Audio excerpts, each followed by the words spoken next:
Hey, this is A Year in the Bible with Daily Grace. I'm Shelby and I'm here with CJ.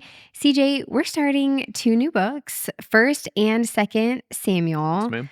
Excited to walk through these For sure. books. Before we hop into today's chapters, 1st Samuel 1 through 3, I'm wondering if you can just give us an overview. What should we keep in mind as we read 1st and 2nd Samuel? Yeah, so First and Second Samuel comes after Joshua judges Ruth, and here we are.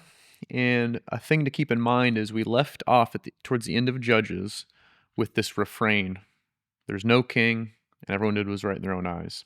Then we get to Ruth, and at the very end, we learn about some of David's ancestors. And now we're getting into First and Second Samuel, where we're story going to continue the story of Judges, but we're also going to start to dip into kingship and then emphasize kingship, specifically King David. So that's what we should probably keep in mind. Great. That's a great bridge. That connects me from where we were, that Yep, tells me where we're going. So, with that in mind, let's talk about 1st Samuel 1 through 3. absolutely. So Samuel opens with a story about a man named Elkanah who had two wives. And one of them is Hannah, who we might know, or the name we might recognize, and she's barren. And each year they'd go and visit the temple. And one time Hannah prays to the Lord in the temple, and she says, "Lord, if you give me a child, I will dedicate him to you." And this might actually remind us of Jephthah, where Jephthah was doing it for maybe ambitious reasons Hmm. and for selfish reasons, but Hannah desperately wants a child, and she's willing to offer him back up to the Lord. Um, so eventually, the Lord opens up her womb and gives her a child, and then Eli, who's the priest, he sees Hannah, and he kind of thinks that she's drunk because she's so intense with her prayer that it looks like she's kind of murmuring to herself. But she says, "No, I'm not drunk. I'm just praying to the Lord." And then Eli says, "Well, your prayer's heard from God." And then soon she gives birth to this guy named Samuel, this baby boy named Samuel. And then Hannah takes care of Samuel until he's weaned. And eventually, when they visit from year to year at the temple or at the tabernacle, eventually she offers him up there and leaves him there to serve at the tabernacle. Yeah, so I'm really looking at Hannah's story, seeing her desperation in prayer, her commitment to the Lord, and then her follow through Hmm. on that commitment is a really beautiful story Yeah, to behold. After this moment, she breaks out in song. Is that yeah, what happens next? right. And this is actually a common feature of the Bible so far, if we've been paying attention. At a few points, this happens. We can think of Exodus 15, after the Israelites cross through the Red Sea, and then they sing out loud. Moses sings, and also Miriam sings too. Or Deborah sings after the victory in Judges 4, and then she sings in Judges 5. So a song from a woman is actually pretty typical, and that's exactly what happens here with Hannah. And the cool thing about this song is that even though it's Hannah's prayer, it has some prophetic elements in it too, in the sense that what she prays actually ends up sort of defining the themes of the book of Samuel moving forward. So just a few to pull out as we go. One of the lines that she has in the poem or the song is, "He," meaning the Lord, "brings low, but he also exalts."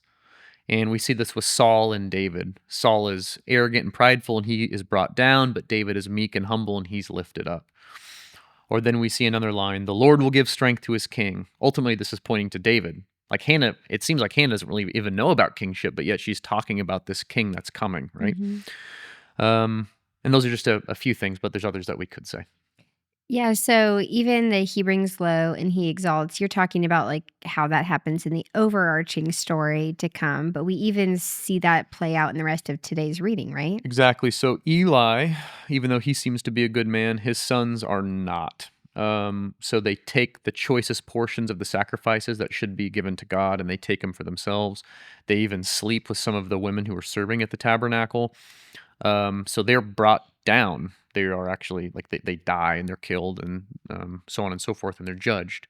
But Samuel, he flourishes, and as did the humble Hannah, who prayed out to the Lord, and she asked for a child, and she was given a child. Yeah.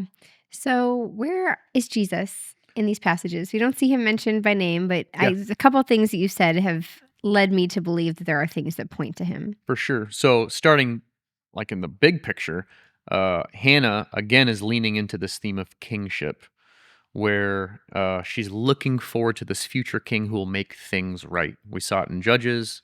We saw a little bit of it in Ruth, and now we see it in 1st and 2nd Samuel. And ultimately, that's pointing to Christ, right? Mhm. The one true king who promises to restore the world. Um, and I guess another thing that I'd like to point out is a line in her song.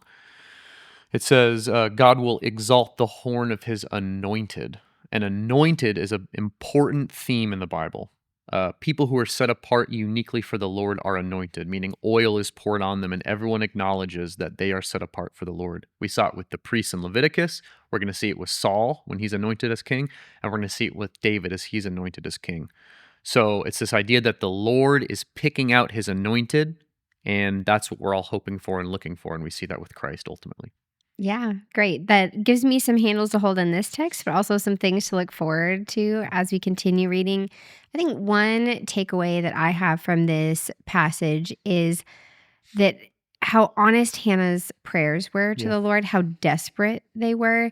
And I sometimes have a tendency to want to like clean up or like sanitize my emotions, even in my prayers. And so, one just personal takeaway I had from this is even it talked about in chapter 1, verse 15, that Hannah was pouring her heart out before the Lord. And so I even have that image in my mind of like, what's everything that's in my heart and what would it look like to just pour that out before Yeah. the Lord in prayer. Well So, said. a lot that we can take away from this passage. Thank you for walking us through these chapters. We have several days that we're going to spend in Yep. first, and so we're getting cozy. We're settling Yep. in these books, and we'll be back with more tomorrow.